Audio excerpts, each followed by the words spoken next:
Yeah, they're excited. I mean, like I told you before, I mean, we got a great group of guys, and I think regardless how the BYU game would have went, we would have prepped the same way. And obviously, there's things we had to clean up in the BYU game, but we got a great group of guys. I mean, they're motivated to play for each other. They're motivated to play well for each other.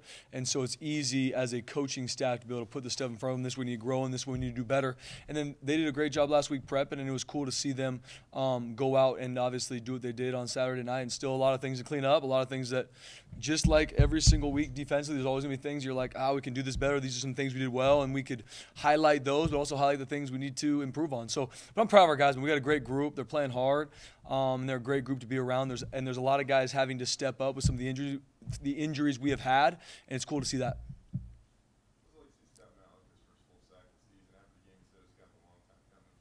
Yeah, I mean, it was someone told me that after the game, and I was a little bit shocked that it was his first, quote unquote, full sack. But I mean, what Scott does for our defense, for our team. Let me start with that. As a leader, as just that guy that you're always going to get Scott's best from practice to the weight room to meetings. So seeing him be able to do that it was awesome to see him do that because he's such a huge part of what we do defensively. Maybe like we've talked before, maybe Scott's not the one maybe getting the sack. Maybe he's not the one getting the TFL, but he's probably getting double or triple teamed so that somebody else can make that play. And he's just that selfless leader that always does what he's supposed to do. And it was awesome for him in that moment to be able to make that play because I know he's such a big part of what we do. Things roll through 99. I mean, from his mentality to the run and the pass game, I mean, things go through him.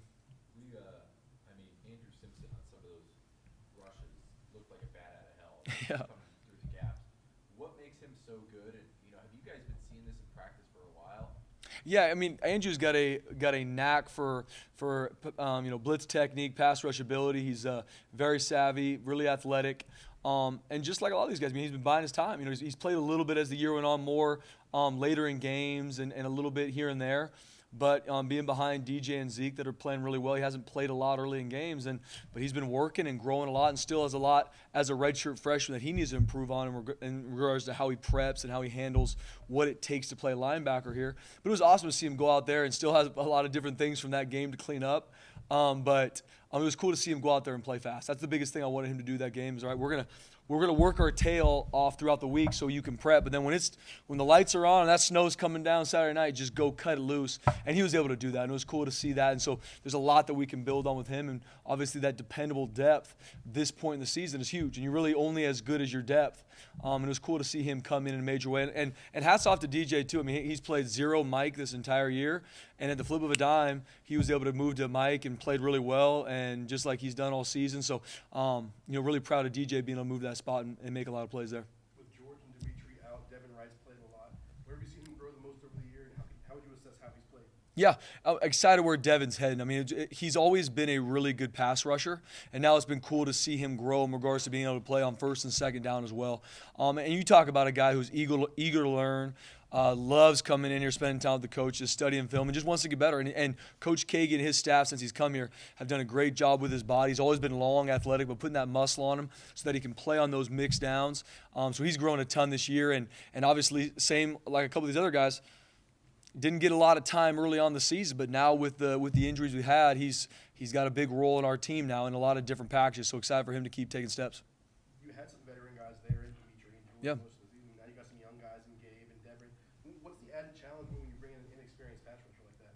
Yeah, I mean, it's at the end of the day, we're us as a staff's looking at who our personnel, how can we put them in the best situations?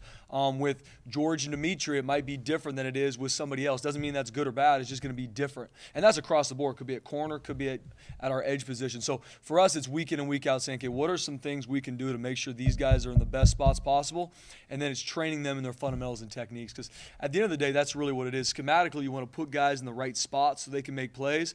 But then it's getting off blocks, getting to the football, and making tackles when you get there. So even simplifying it for some of our young guys, where it's like, guys, we're going to work our tail off so you know exactly what you're supposed to do, but don't get it twisted that this game is about seeing your keys, getting to the football, and when you get there, be violent when you make that tackle, and hopefully the ball pops out. I would think those young guys would maybe be a little overly aggressive and get themselves out of position. Is that something you've had to train out of them? Yeah, I think there's always nerves, especially if it's your first. We had a couple guys, it was their first career start last Saturday night. So there's always those nerves, which is good. I mean, that's why you love this game. I mean, you're seeing them out there in the pregame, the snow coming down. It's like, hey, Just chill out, man. This is you're playing the game. This is still a 100-yard field. We've been here before. We've done this. But you love that. You want that for these kids that have put this hard work in, and now they're maybe 2-3 weeks ago they didn't think they're going to play much. Now they're starting or they're getting a lot of reps, and just proud of them being able to grow from week to week throughout the season and being able to put it on film in a major way on Saturday night. Once again, still a lot for them to clean up, us all as a group to clean up. But I know it fires up even some of our veterans seeing these young guys that early on weren't playing a lot, going out there making plays. I mean, the sidelines were going crazy. Seeing these guys make these plays in this game was cool to see. You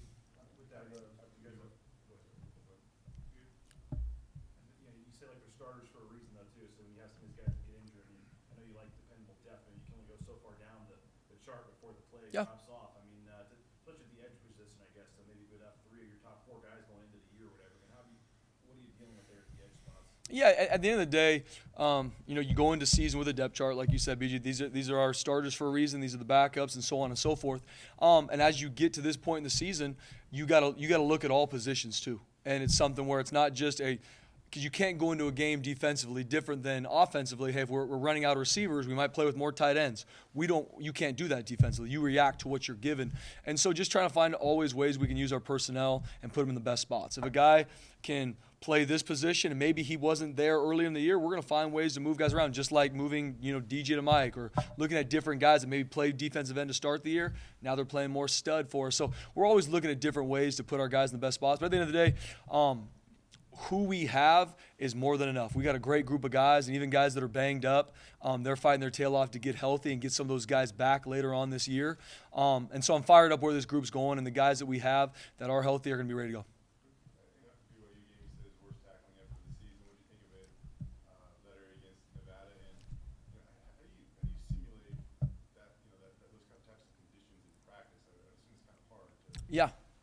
Yeah, I think tackling-wise, we definitely took a step from BYU. We talked about last week. That was one of my main frustrations from the game was just our tackling, because I knew we were better than that. And I think we tackled a lot better Saturday night. Still some angles and some missed tackles that we are going to emphasize this week in practice. And every week it's a new week in regards to seeing different angles that maybe we're missing or we're not tracking it the right way. And so that's the fun part as a coach, is then us simulating that in a drill or in a practice situation so they can be better at it on Saturday night. But once again, our guys took a lot of ownership for that in regards to, okay, we need to make sure we handle these certain tempos, these drills in practice, and it showed. And they tackled a lot better Saturday night. And we're going to need to do, obviously, that again this coming Saturday night with how obviously well coached Wyoming is, as well as across the board from the tailbacks to the receivers. I mean, they break tackles across the board. So we got to be ready to make a lot of tackles on Saturday night. And so I think at the end of the day, then just being able to simulate those different tackles in practice is everything. And then the weather side of it, the nice part about practice in the mornings is it is cold out here in Boise, Idaho, so we're able to get some of those kind of mornings where the frost is on the blue a little bit and able to kind of push some of those conditions. But a lot of our guys, with having a veteran crew, obviously young guys are playing more. It just, for us, it goes into at the end of the day, it doesn't matter who we play. It doesn't matter the conditions. It doesn't matter their record or our record. At the end of the day, prep so you can play confident, and all the other things should not matter if you handle your prep the right way. If it's all about I got to feel the right way, it's got to be 74 degrees and 8% humidity, like you're just never going to find that happy medium, you know what I mean? And so just train our guys where you're always in the fight, you always live on the razor's edge defensively. So if it's 2 degrees, if it's snowing, awesome.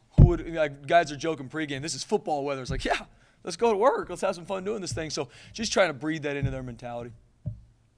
You coached a lot of games against Wyoming. What have you come to expect from their offense? First off, just the amount of respect we have for them as a full team, is through the roof. We got a lot of respect for what they do on all 3 phases. But we know, I think they do a phenomenal job looking at how we've been attacked. Hats off to their offensive staff. If we've been attacked a certain way this year, a pass play, a run play, a formation, we're going to see it on Saturday night. Like, they do a really good job, not just calling plays. They're calling plays to attack weaknesses that they might see in us. And so we know that every year. We know they're going to be extremely tough. They're going to be extremely well coached. You don't see them get a lot of penalties. You don't see them cower down one bit. They're going to be in the fight the entire game. That's why usually every time we play them, it's an absolute dogfight. Our guys know that. I'm sure they know that. And we obviously know it's at stake Saturday night. And so our guys are getting ready for the battle that's waiting for them Saturday night. But the utmost respect for what they do. And I think offensively in regards to how they use their personnel, the different personnel groupings. It's always a challenge to defend, and our guys are excited for the challenge. They always seem to have a next level linebacker, whether it's Logan Wilson or Chad Newmont, now Easton Gibbs. I know you're usually focused on the offense, but do you get a chance to watch guys like that during the season or maybe in the offseason? Yeah, no doubt. We were able to have a couple crossover games. So they play BYU. So obviously when we're studying BYU's offense, watching Wyoming, obviously Air Force when they played them. So I got a lot of respect for what they do defensively too. I think those linebackers fly around. They put a lot of different stress on offense in regards to some of the different blitzes they give. Haven't studied them a ton just from a schematic standpoint, but love seeing those boys fly around, especially those linebackers. I mean, it's cool to see. And there's even been a couple clips that I've used to show the LBs, like, you better look like this Saturday, and they have a lot of fun with that. He's very explosive off his first cut. He does a great job pressing the run play front side, and then at the drop of a dime can put his foot in the ground, and then he can get vertical in a heartbeat. And so if your pursuit angles, if your tackling is not on point, he can split you right down the middle. And the thing about number 7 and number 2, like we're talking about, is they can go the distance. It's not like, dang it, we misfit it. Now it's a 20-yard gain, 25-yard gain, which you don't love. But against these guys, I mean, it's a 70-yarder. It's out if you don't have the post that can get it down. And so that's how they are. That's how they've been. That's how they've been coached. They create run plays to be explosive. And so we got to make sure from a tackling to a fit standpoint, and they do a great job. Everybody's going to be in the run fit. It's not just going to be on Scott Matlock and a D tackle. It's going to be from the corners to the linebackers because of the different movers and the formations. It's going to take all 11 of us to stop the run.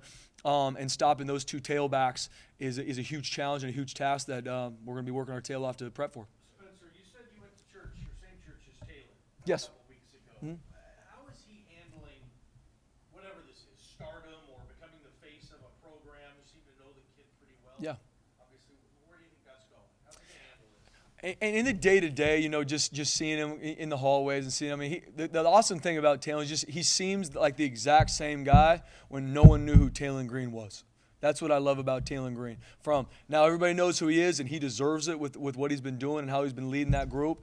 But seeing him, he's a low-ego, high-output guy. Always has a smile on his face. When you see him, I'll mess with him, hit him a little bit, even though he can pat me on the head and drink soup off the top of my head. He's that type of an athlete and a player, but he's just a great kid to be around. Our guys love being around him defensively. When he scores, I mean, you can just see the love that our team has for Taylor and obviously how he's really galvanized that whole group.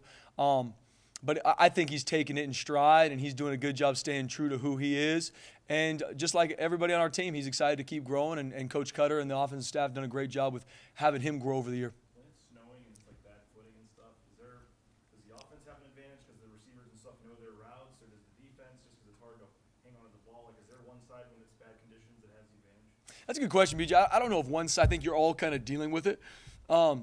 I think just like anything, there's pros and cons to either side of the ball. I would assume it's going to be a little bit harder to catch, but I would assume it's easier when, like you said, if a receiver knows I'm going to plant at 5 yards and a DB's got to react, it's going to be easier for that receiver to get in and out of his breaks. So I think there's a yin and yang to both sides. I think the cool part about a weather game like that is that's true football, right? This game's not getting canceled. Nothing short of obviously lightning or thunderstorm, and so there's a grit part to it in those games that you thrive on, especially defensively. You want to be able to go in those games. If it turns into a game where maybe you can't throw the ball the same way, that we want to be able to grind it out defensively, and so you want to be able to pride yourself on that. We saw Noe have a couple impressive pass breakups, a couple you had to catch up to the guy. But I mean, what have you thought of your corners coming on Saturday coming back from that field? Yeah, I think Coach Warren, does a great job with those guys, just building the confidence in them getting ready to play. Because especially on the outside, you live on the razor's edge. Because at the end of the day, no one's talking about you until you get a ball caught on you, right? And that's what the elite corners. You might not hear their name all game, and then all of a sudden everybody's yelling at this player because he had one ball caught on, but no one saw the 15 that he locked down, right? And you got to be able to move past the games that maybe you played bad or didn't play up to the standard you want to play with. You also got to move on in game if you get a ball caught on you, because especially for us defensively, we will challenge receivers at the line of scrimmage. We press, and we're going to try to strangle you out of the line and play tight coverage. With that, sometimes you give up some throws. And at the end of the day, our guys, Noe, Biggs, Tycho Buff, Jalen Clark, are doing a great job just every rep getting right back up there, lining back up again, not being scared, not being timid. At the end of the day, that's their part of the puzzle in regards to playing really good defense, and they're doing a great job. And they did a great job bouncing back from a couple passes they gave up against BYU, which obviously they didn't want to. But the BYU game, and I keep coming back to it, it definitely was not. It's not one position. It's not one thing. At the end of the day, I take full responsibility for it, and I told the players that because I need to make sure they're in better spots. But seeing them come out last week and how they responded from it and how they came to work from Sunday, Monday to prepare for Nevada and play the way they did Saturday night. Once again, obviously still a lot from even that game. We need to clean up from some fits, from some tackles. But just proud of how they responded and really took that coaching and grew from it. Jaden Clemens stepped in for Andrew Peasley last week. Such a cool story. He got moved to safety at Utah, walked on at Wyoming. What did you see out of him stepping in a big spot? Yeah, I mean, and obviously, found a way to lead him to victory in a huge game for them. So got a lot of respect for what he does. And I think the offense will be very similar. From Peasley's in there, he can run it, he can throw it, had the big-time shot down the sideline to win the game. And so from a preparation standpoint, both Peasley and him can run that offense the right way. And that offense is always tough to defend, but especially when they got a quarterback like Peasley, like Clemens, where they're also, you got to count them in the run fit, which they always have that at Wyoming. It makes it even tougher in regards to having to cover for his number as well. So, and knowing that program, they will be ready. He will be ready. If he's tasked to be the starter, they will have a game plan for us that fits to his skill set because he can throw it and he can run it, and we know they'll be ready for us. Appreciate it, guys.